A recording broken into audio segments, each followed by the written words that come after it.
السلام علیکم ورحمۃ اللہ وبرکاتہ۔ اعوذ باللہ السمیع العلیم من الشیطان الرجیم من ہمزہ ونفخہ ونفثہ۔ بسم اللہ الرحمن الرحیم۔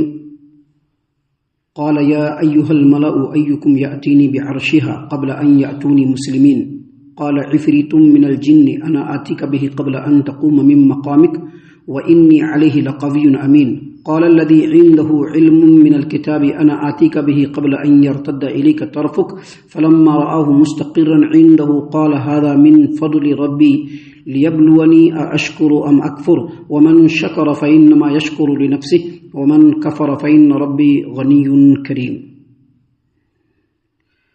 محترم سامعین کرام، سورۃ النمل سورہ نمبر 27 اور اسی سورت سے آیت نمبر 38، 39، 40 یعنی 38، 39، 40 یہ تین آیات ابھی آپ کے سامنے تلاوت کی گئی۔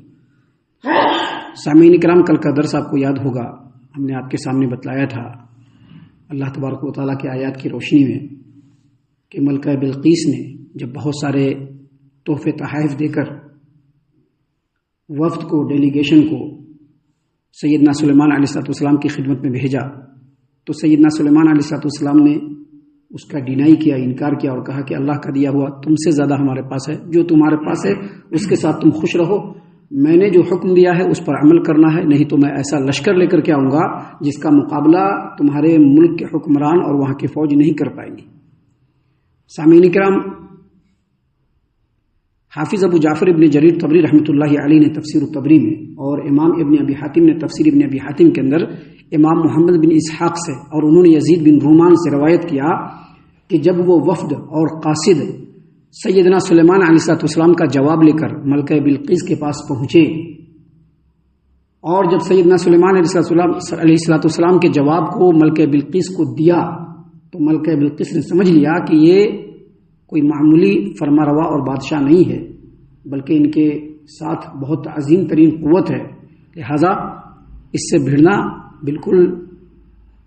بالکل نادانی اور بیوقوفی کی بات ہوگی، ان کا مقابلہ نہیں کر سکتے ہیں اور ہتھ کنڈوں سے بھی ان کو نہیں ہرا سکتے ہیں۔ لہذا فوراً ملکہ بلقیس نے پھر سے ایک قاصد کو دوڑا دیا اور کہا کہ سلیمان علیہ السلام کی خدمت میں جانا اور یہ عرض کرنا کہ ہم اپنے حکمرانوں اور سرداروں کے ساتھ آپ کی خدمت میں آ رہے ہیں، دیکھیں گے کہ آپ کیا دعوت دینا چاہتے ہیں، آپ جو دعوت دیں گے اگر وہ صحیح اور سچا ہوا تو ضرور بھی ضرور ہم اس کو قبول کر لیں گے۔ سامعین کرام، یہ جو ملکہ بلقیس ہے، جب یہ یمن کے دوسرے سرداروں میں سے 12 سرداروں کو جب انہوں نے سلیکٹ کر لیا تو 12 سرداروں کے ساتھ نکلنے سے پہلے انہوں نے کہا کہ یہ جو تخت ہے جس پر میں بیٹھتی ہوں، بتلایا تھا میں نے اس سے پہلے کے درس میں، ہدہد نے جب آ کر کے خبر دیا تھا سیدنا سلیمان علیہ السلام کو تو یہ خبر دیا تھا کہ ایسے تخت پہ بیٹھتی ہے وہ لیڈی خاتون حکمران کہ ویسا تخت کسی کے پاس نہیں ہے، اس تخت کے اس پورا تخت سونے کا بنا ہوا ہے، اس میں ہیرے جواہرات یاقوت اور زمرد بالکل لگے ہوئے ہیں۔ تو جب یہ حکمران عورت نکلنے لگی تو نکلنے سے پہلے اس نے سب سے پہلے اس تخت کو وہاں سے اٹھوایا اور اٹھوا کر کے 7 کمروں کے اندر رکھا۔ پہلے زمانے میں 7 کمرے بنا کرتے تھے، یعنی ایک کمرے کے اندر دوسرا کمرہ، پھر اس کمرے کے اندر تیسرا کمرہ، پھر چوتھا، پانچواں، چھٹا، سب اسی کے اندر ہے اور سب میں دروازے لگے ہوئے ہیں۔ جو سب سے آخری اور 7واں کمرہ تھا اس کے اندر جا کر کے اس تخت کو رکھوایا اور سارے دروازوں میں تالے لگا دیے گئے اور پھر بہت سارے چوکیدار کو وہاں پر کھڑا کر دیا اور کہا کہ اس تخت کی حفاظت کرنا، میرے آنے سے پہلے کسی کو دکھانا بھی نہیں اور کسی کو اندر لے جانا بھی نہیں، کوئی بھی اس تخت کو دیکھ بھی نہیں پایا اور چھو بھی نہیں سکے، اس طرح سے حفاظت کرنا۔ تخت اندر رکھ دیا گیا اور اس کے بعد ملکہ بلقیس 12 یمنی سرداروں کے ساتھ نکلے اور ہر سردار کے انڈر میں ہزاروں لوگ تھے جو سیدنا سلیمان علیہ السلام کی طرف نکل پڑے۔ قافلہ نکلا، ادھر سلیمان علیہ السلام نے ایک جن کو مقرر کیا ہوا تھا جو ہر صبح و شام کی خبر سیدنا سلیمان علیہ السلام تک پہنچا رہا تھا، پل پل کی خبر پہنچا رہا تھا۔ اب جو ہے ملکہ نکلی ہے اپنے سرداروں کے ساتھ، اب فلاں جگہ پہنچی ہے، اب فلاں جگہ پہنچی ہے، اب فلاں جگہ پہنچی ہے، اور جب بالکل قریب آ گئے سیدنا سلیمان علیہ السلام کے ملک کے اور حکومت کے بالکل قریب آ گئے تو سیدنا سلیمان علیہ السلام نے اپنے ماتحت تمام جنوں اور انسانوں کو جمع کیا اور کہا یا ایھا الملأ ایکم یأتینی بعرشها قبل ان یأتونی مسلمین قال سلیمان نے کہا یا ایھا الملأ، اے سردارو، ایکم یاتینی بعرشھا قبل ان یاتونی مسلمین، یہ لوگ یعنی ملکہ بلقیس اور ان کے ساتھ جو لوگ ہیں، یہ جو فرما بردار ہو کر کے میرے پاس چلے آ رہے ہیں، اس کے آنے سے پہلے پہلے کون ہے جو ملکہ بلقیس کے تخت کو یہاں پر لا کر کے رکھ دے گا؟ آپ سوچ سکتے ہیں کہ کتنی بڑی طاقت رہی ہوگی، لیکن یہ کچھ نہیں، ابھی یہ صرف اور چھوٹی بات اور پہلی بات ہے۔ جب سیدنا سلیمان علیہ السلام نے یہ بات کہی تو اللہ نے فرمایا قال عفریت من الجن، جنات کا ایک قوی ہیکل جن، جنات کا ایک قوی ہیکل جن، بہت بڑا جن۔ اس سلسلے میں حافظ ابو جعفر ابن جریر طبری رحمۃ اللہ علیہ نے تفسیر الطبری کے اندر اور امام ابن ابی حاتم نے تفسیر ابن ابی حاتم میں لکھا ہے کہ امام مجاہد کہتے ہیں کہ وہ ایک دیو پیکر جن تھا، اور امام ابو صالح کہتے ہیں کہ وہ بالکل پہاڑ کی طرح سے وہ جن تھا۔ وہ جن سیدنا سلیمان علیہ السلام کے سامنے آیا اور کہا انا آتی کبھی قبل ان تقوم من مقامک، آپ جو بھی دربار میں اور بادشاہت کے ساتھ جو بیٹھے ہوئے اپنے تخت پہ، اس تخت سے اٹھنے سے پہلے پہلے میں اس کو لا کر کے رکھ دوں گا۔ یہ تخت ابھی آئے گا، ابھی وہ لوگ آ رہے ہیں اور آپ یہاں سے اٹھیں گے، آپ کے اٹھنے سے پہلے پہلے وہ تخت میں لا کر کے رکھ دوں گا۔ اس سلسلے میں عبداللہ ابن عباس رضی اللہ عنہما کا یہی کہنا ہے۔ حافظ بغوی نے اپنی تفسیر البغوی کے اندر اور امام ابن ابی حاتم نے تفسیر ابن ابی حاتم کے اندر لکھا ہے کہ امام بغوی کہتے ہیں کہ اس جن کے کہنے کا مطلب یہ تھا کہ آپ جو ابھی پائے تخت پر بیٹھے ہوئے ہیں، ابھی جو اپنے سنگھاسن پر بیٹھے ہوئے ہیں، یہاں سے اٹھنے سے پہلے پہلے میں وہ تخت لا کر کے آپ کے پاس رکھ دوں گا۔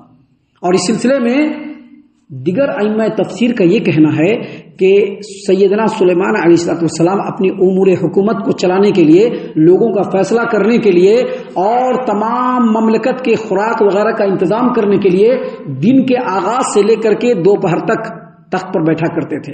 گویا اس جن کے کہنے کا مطلب یہ تھا کہ آپ کے بیٹھنے سے، آپ کے اٹھنے سے پہلے پہلے وہ تخت آپ کی خدمت میں حاضر ہو جائے گا۔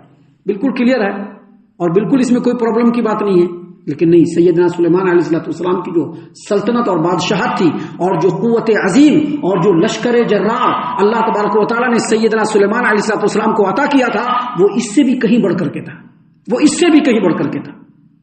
سامعین کرام، یہاں پر میں آپ کو بتلا دوں کہ اس جن نے کہا کہ انا آتی کا بہی قبل ان تقوم من مقامک، قبل اس کے کہ آپ اپنی جگہ سے اٹھے وہ تخت آپ کی خدمت میں حاضر ہو جائے گا۔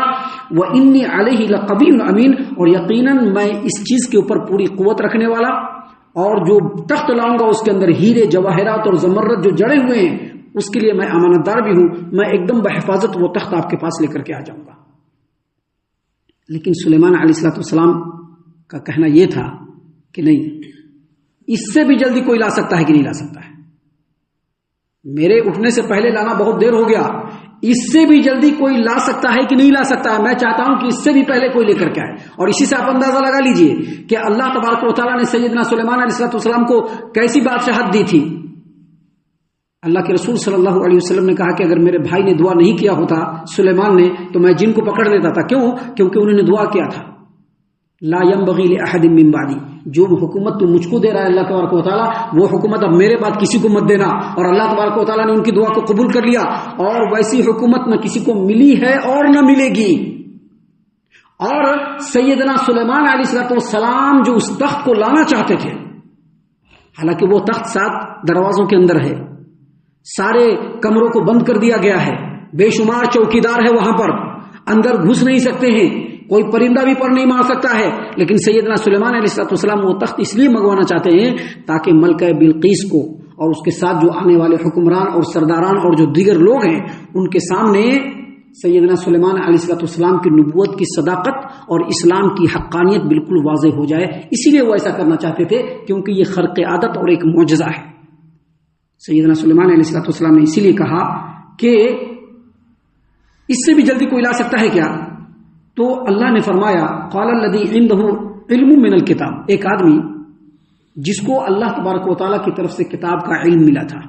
قال الذی عنده علم من الکتاب، ایک شخص جس کو کتاب الہی کا علم دیا گیا تھا، وہ کہنے لگا، عبداللہ بن عباس رضی اللہ عنہما کہتے ہیں کہ اس شخص کا نام آصف تھا، اس شخص کا نام آصف تھا. اور امام محمد بن اسحاق نے یزید بن رومان سے روایت کیا کہ اس آدمی کا نام آصف بن برخیہ تھا اور یہ ایک سچا آدمی تھا جس کو اللہ تبارک و تعالیٰ نے کتاب کا علم دیا تھا. اور اسی طرح سے امام قتادہ رحمۃ اللہ علیہ کہتے ہیں کہ یہ پکا سچا مومن تھا. دیکھیں جن کے مقابلے میں مومن، لوگ جنات کرتے ہیں، لوگ موکل کرتے ہیں. ہمارے رب کے تو صرف چاہ دینے سے ہو جاتا ہے. ہمارا رب صرف کہہ دے گا کن تو ہو جائے گا. جن کو تو کرنا پڑے گا، جن کو تو اپنا فزیکلی طاقت لگانا پڑے گا. رب العالمین کو کچھ نہیں، بس کن کہہ دینے کی ضرورت ہے. اسی لیے وہ آدمی جس کو کتاب کا علم ملا تھا اس نے پورے یقین سے کہا کہ انا آتی کا بھی قبل ان یرتد الیک طرفک. آج کیوں نہیں ہوتا ہے؟ سوچئے جنگ بدر کے اندر فرشتے اتر گئے تھے نا، 1000 کی تعداد میں فرشتے اترتے چلے گئے تھے. آج کیوں نہیں ہو رہا ہے؟ اللہ کے رسول صلی اللہ علیہ وسلم کے زمانے میں ایک پیالے سے لوگوں نے پانی پی لیا. آج کیوں نہیں ہو رہا ہے؟ آج بھی تو ہو سکتا ہے. منسلوا اتر گیا تھا، آج کیوں نہیں ہو رہا ہے؟ اس لیے نہیں ہو رہا ہے کہ آج کل جو ہمارا ایمان ہے وہ بالکل اسکریپ ہے. ہمارا ایمان، ہمارا عمل بالکل ردی کا ٹکڑا ہے. اللہ نے فرمایا کہ قال الذی عنده علم من الکتاب، ایک آدمی جس کو کتاب کا علم تھا اس نے کہا انا آتی کبھی قبل ان یرتد الیک طرفک. آپ کیوں پریشان ہوتے ہیں سلیمان علیہ السلام؟ آپ صرف ایسے پلک جھپکیے، آپ کو کچھ کرنے کی ضرورت نہیں. آپ صرف پلک جھپکیے اور وہ تخت آپ کے سامنے ہوگا. آپ کے پلک جھپکنے سے پہلے ایسے پلک جھپکیں گے اور آنکھ اٹھائیں گے، اس سے پہلے وہ تخت آپ کے پاس ہوگا. اور یہ بات اللہ تبارک و تعالیٰ فرمایا ہے. اس بات کو کوئی دیو مالائی نہ سمجھے، دیو مالائی کہانی نہ سمجھے، یہ اللہ تبارک و تعالیٰ نے فرمایا ہے. تو اس آدمی نے کہا انا آتی کا بھی قبل ان یرتد الیک طرفک. حافظ ابن کثیر رحمۃ اللہ علیہ کہتے ہیں کہ وہ سچا مومن اٹھتا ہے، وضو کرتا ہے، رب کے بارگاہ میں جھکتا ہے اور اللہ سے دعا کرتا ہے اور کہتا ہے یا ذل جلال والاکرام، کیونکہ وہ اسم اعظم کا جاننے والا وہ عالم دین تھا. اس نے کہا یا ذل جلال والاکرام اور اتنا کہا اور اللہ سے دعا کیا. سیدنا سلیمان علیہ السلام کی پلک ہے جھپکی اور اٹھایا تو دیکھا کہ تخت وہاں پر رکھا ہوا ہے. تخت وہاں پر رکھا ہوا ہے. جیسے ہی تخت کو رکھا ہوا دیکھا تو کہا ھذا من فضل ربی. سیدنا سلیمان علیہ السلام نے قال ھذا من فضل ربی، یہ میرے رب کا فضل ہے. وہاں پر کوئی یہ نہیں کہا کہ ہم اتنے بڑے بادشاہ ہیں، یا وہ عالم دین یہ نہیں کہا کہ میں نے اتنا بڑا کارنامہ کہا، نہیں، بلکہ کیا کہا ھذا من فضل ربی، یہ میرے رب کا فضل ہے. لیبلونی اشکر ام اکفر، تاکہ رب یہ آزمانا چاہتا ہے کہ دیکھیں کہ ہم لوگ میں رب کا شکر ادا کرتا ہوں یا نہیں ادا کرتا ہوں. کیونکہ سب تو سلیمان علیہ السلام کے انڈر میں تھے. سلیمان علیہ السلام کے کہنے سے ہی یہ سب کیا. تو سلیمان علیہ السلام نے کہا کہ یہ میرے رب کا فضل ہے، جو اللہ کی جو نعمتیں مجھ پر ہوئی اس میں سے ایک نعمت ہے. لیبلونی اشکر ام اکفر، رب دیکھنا چاہتا ہے کہ میں شکر ادا کرتا ہوں کہ نہ شکری کرتا ہوں.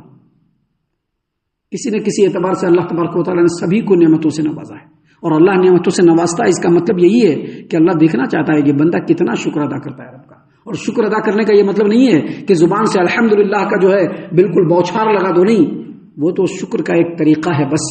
اصل شکر یہ ہے کہ ہمارے جسم کے ہر حصے، ہمارا جسم کا ہر اعضا، ہمارے جسم کے ہر پارٹ، ہمارا رواں اللہ تبارک و تعالیٰ کے حکم کے تابع ہو جائے. اصل میں یہ شکر ہے. اور اسی چیز کو سیدنا سلیمان علیہ السلام نے کہا کہ یہ میرے رب کا فضل ہے، تاکہ رب مجھ کو آزمانا چاہتا ہے، آزمائے کہ میں رب کا شکر ادا کرتا ہوں کہ یا رب کی ناشکری کرتا ہوں.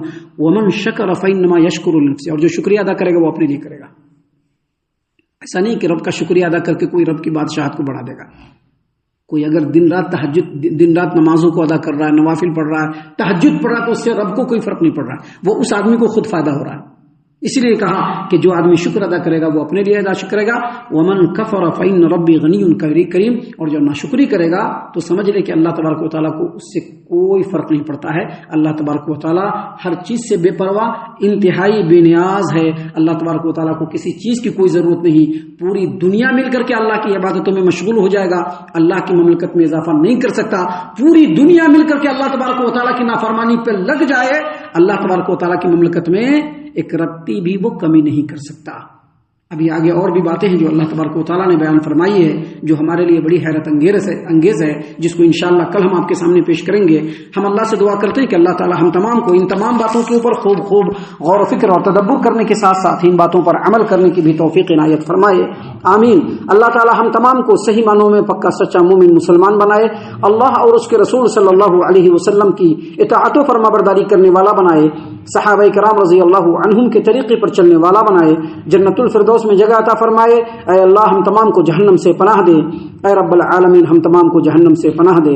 اے مالک الملک ہم تمام کو جہنم سے پناہ دے. آمین یا رب العالمین. وما علینا الا البلاغ المبین. تبارك الذي نزل الفرقان على عبده ليكون للعالمين نذيرا